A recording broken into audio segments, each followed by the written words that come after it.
भगवान शिव के इष्ट हैं विष्णु।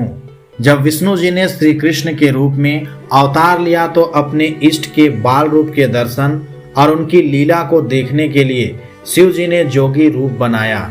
श्री कृष्ण के जन्म के समय श्री शंकर जी समाधि में थे।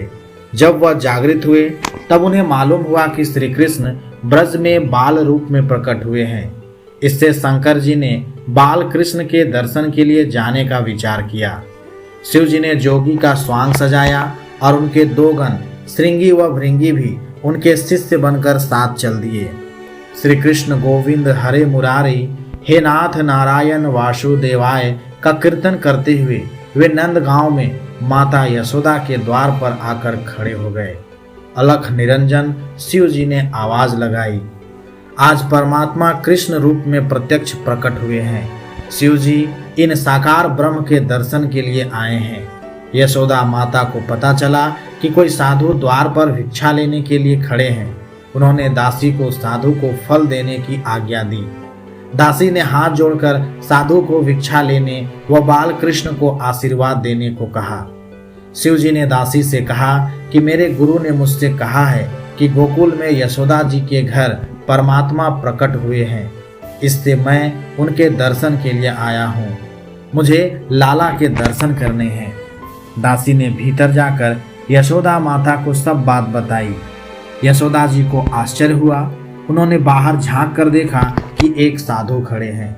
उन्होंने बाघंबर पहना है, गले में सर्प है, भव्य जटा है, हाथ में त्रिशूल है। यशोदा माता ने साधु को बारंबार प्रणाम करते हुए कहा कि महाराज, आप महान पुरुष लगते हैं। क्या भिक्षा कम लग रही है? आप मांगिए, मैं आपको वही दूंगी, पर मैं लाला को बाहर नहीं लाऊंगी। अनेक मनोतियां मानी है, तब वृद्धा अवस्था में यह पुत्र हुआ है। यह मुझे प्राणों से भी प्रिय है। आपके गले में जो सर्प है उसको देखकर वो डर जाएगा, वो बहुत कोमल है। जोगी वेशधारी शिव जी ने कहा, मैया, तुम्हारा पुत्र देवों का देव है, वह काल का भी काल है और संतों का तो सर्वस्व है। वह मुझे देखकर प्रसन्न होगा।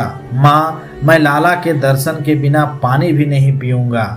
आपके आंगन में ही समाधि लगाकर बैठ जाऊंगा। आज भी नंदगांव में नंद भवन के बाहर आशेश्वर महादेव का मंदिर है, जहां शिव जी श्री कृष्ण के दर्शन की आशा में बैठे हैं। शिव जी महाराज ध्यान करते हुए तन्मय हुए। तब बाल कृष्ण लाल उनके हृदय में पधारे और बाल कृष्ण ने अपनी लीला करना शुरू कर दिया। बाल कृष्ण ने जोर जोर से रोना शुरू कर दिया। माता यशोदा ने उन्हें दूध, फल, खिलौने आदि देकर चुप कराने की बहुत कोशिश की, पर वह चुप ही नहीं हो रहे थे।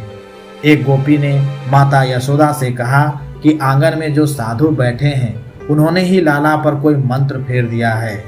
तब माता यशोदा ने सांडल्य ऋषि को लाला की नजर उतारने के लिए बुलाया।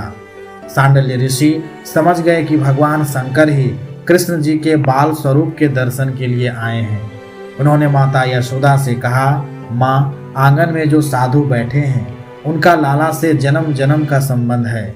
माँ, उन्हें लाला का दर्शन करवाइए। माता यशोदा ने लाला का सुंदर श्रृंगार किया। बाल कृष्ण को पीतांबर पहनाया।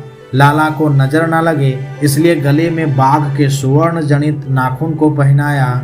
साधु से लाला को एकटक देखने से मना कर दिया कि कहीं लाला को उनकी नजर न लग जाए। माता यशोदा ने शिव जी को भीतर बुलाया। नंदगांव में नंद भवन के अंदर आज भी नंदेश्वर महादेव है। श्री कृष्ण का बाल स्वरूप अति दिव्य है।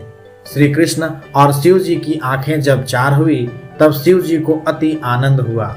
शिव जी की दृष्टि पड़ी तो बाल कृष्ण हंसने लगे। यशोदा माता को आश्चर्य हुआ कि अभी तो बालक इतना रो रहा था, अब हंसने लगा। माता ने शिव जी का बारंबार वंदन किया और लाला को शिव जी की गोद में दे दिया। माता यशोदा ने जोगी से लाला को नजर न लगने का मंत्र देने को कहा। जोगी रूपी शिव जी ने लाला की नजर उतारी और बाल कृष्ण को गोद में लेकर नंद भवन के आंगन में नाचने लगे। सारा नंदगांव शिवलिंगाकार बन गया और आज भी है। ऐसा प्रतीत होता है कि नंदगांव पहाड़ पर है और नीचे से दर्शन करने पर ऐसा लगता है कि भगवान शंकर बैठे हैं।